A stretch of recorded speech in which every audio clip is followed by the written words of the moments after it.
Nah, siapa sih Sukarni Kartodiwirjo itu?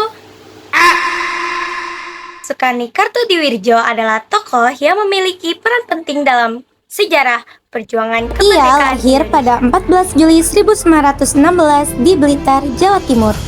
Ia merupakan anak kelima dari 10 bersaudara. Ayahnya adalah Dimon Kartodiwirjo, keturunan dari Eyang Onggo, juru masak Pangeran Diponegoro. Sedangkan ibunya bernama Pitjah, gadis asal Kediri. Keluarga Sukarni bisa dikatakan berkecukupan jika dibandingkan dengan penduduk yang lain. Setelah mendengar berita kekalahan Jepang, golongan muda segera mendesak Soekarno-Hatta untuk memproklamasikan kemerdekaan Indonesia, namun itu ditolak. Yang pada 15 Agustus 1945 di Jalan Pegangsaan Timur yang diketuai oleh Khairul Saleh, mereka mendesak kembali Soekarno-Hatta untuk sesegera mungkin memproklamasikan kemerdekaan Indonesia, namun ditolak kembali.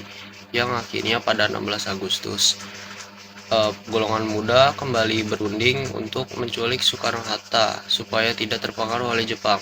Selama penculikan, Soekarno dan Hatta terus didesak agar cepat-cepat memproklamasikan kemerdekaan Indonesia. Namun dari sekian banyak penolakan, akhirnya mereka setuju pada 17 Agustus 1945 untuk memproklamasikan kemerdekaan Indonesia. Oleh karena itu, Soekarno-Hatta dikembalikan lagi ke Jakarta untuk menyusun naskah proklamasi. Nah, pada awalnya Soekarno yang didukung Hatta ingin supaya naskah proklamasi ditandatangani oleh semua yang hadir di sana. Namun Soekarni selaku pihak dari golongan muda mengusulkan agar tanda tangan tersebut hanya ditandatangani oleh Soekarno-Hatta atas nama bangsa Indonesia. Selanjutnya adalah masa proklamasi Soekarni. Soekarni mengusulkan tanda tangan untuk Soekarno-Hatta di Rangkasengkong. Saat itu Soekarni menggesa Soekarno-Hatta untuk segera melaksanakan kemerdekaan Indonesia. Dan Soekarni berkata kepada Soekarno dan Hatta untuk segera melaksanakannya, dan selambat-lambatnya adalah tanggal 17 Agustus 1945. Soekarno-Hatta yang saat itu setuju langsung dipulangkan ke Jakarta untuk merancang kemerdekaan dan menulis naskah proklamasi. Setelah naskah proklamasi telah jadi, Soekarno dan Hatta meminta untuk peserta yang mengikuti rapat untuk menandatangani naskah proklamasi tersebut. Namun, Soekarni mengusulkan untuk Soekarno-Hatta menandatangani naskah proklamasi tersebut atas nama bangsa Indonesia.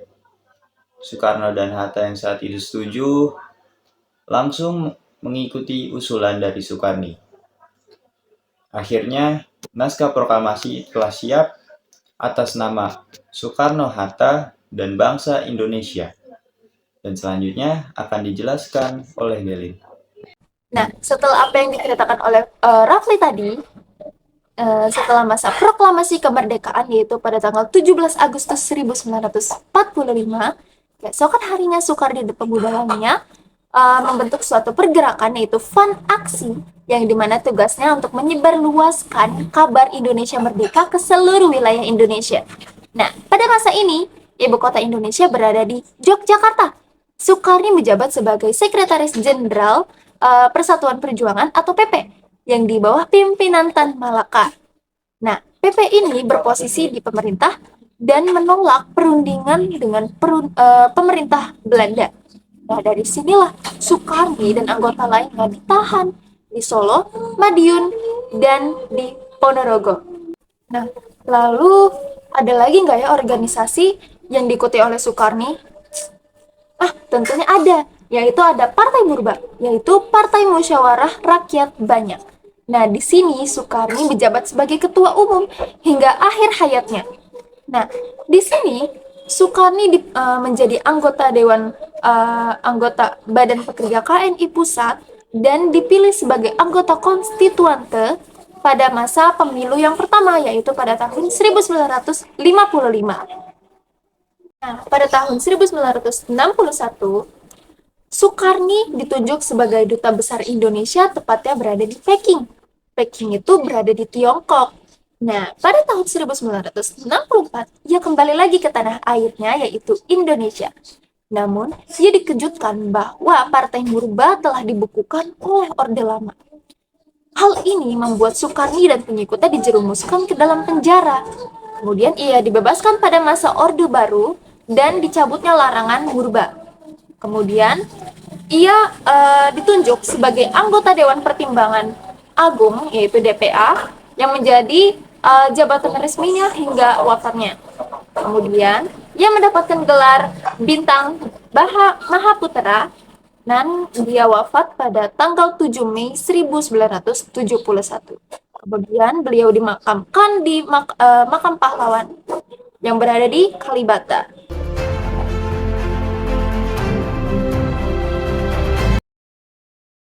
Kesimpulannya adalah bahwa Sukarni Kartodiwirjo merupakan salah satu tokoh penting dalam perjuangan kemerdekaan Indonesia. Peran dan sumbangsihnya dalam memperjuangkan kemerdekaan tercatat sejak usia muda, termasuk dalam mengusulkan agar naskah proklamasi ditandatangani oleh Soekarno-Hatta atas nama bangsa Indonesia. Aksi penculikan Soekarno-Hatta ke Rengas Dengklok yang diprakarsai olehnya menunjukkan ketegasan dan kesungguhan para pemuda dalam memperjuangkan kemerdekaan. Meskipun menghadapi penolakan awal dari Soekarno-Hatta, selain itu, Sukarni juga terlibat dalam membentukkan organisasi seperti Komite Van Aksi yang bertugas dalam melawan penjajah Jepang dan merebut kemerdekaan. Sejarah hubungan antara Indonesia dan Belanda mencerminkan dinamika yang kompleks, terutama terkait dengan masa kolonialisme dan konflik politik di masa lalu. Meskipun terdapat ketegangan dan perbedaan pandangan terkait isu-isu sejarah, kedua negara telah berkomitmen untuk memperbaiki hubungan bilateral mereka. Upaya rekonsiliasi dan kerjasama yang saling menguntungkan telah membantu memperkuat hubungan diplomatik antara Indonesia dan Belanda.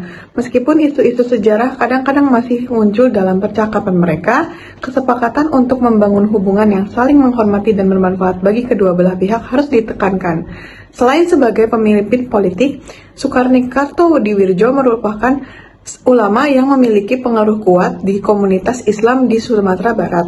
Kombinasi antara peran politik dan spiritual masyarakat, hal ini menunjukkan kompleksitas peran dan pengaruhnya dalam dinamika sosial dan politik di wilayahnya.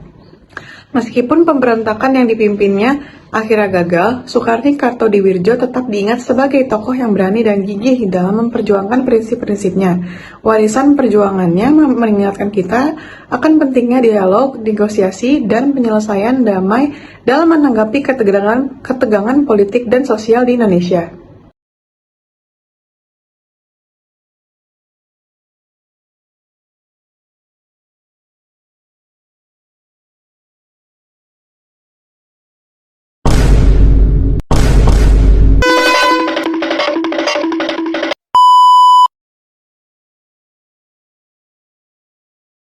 Dan di sini kita akan membahas tentang peran Sukarni dalam masa proklamasi kemerdekaan Indonesia.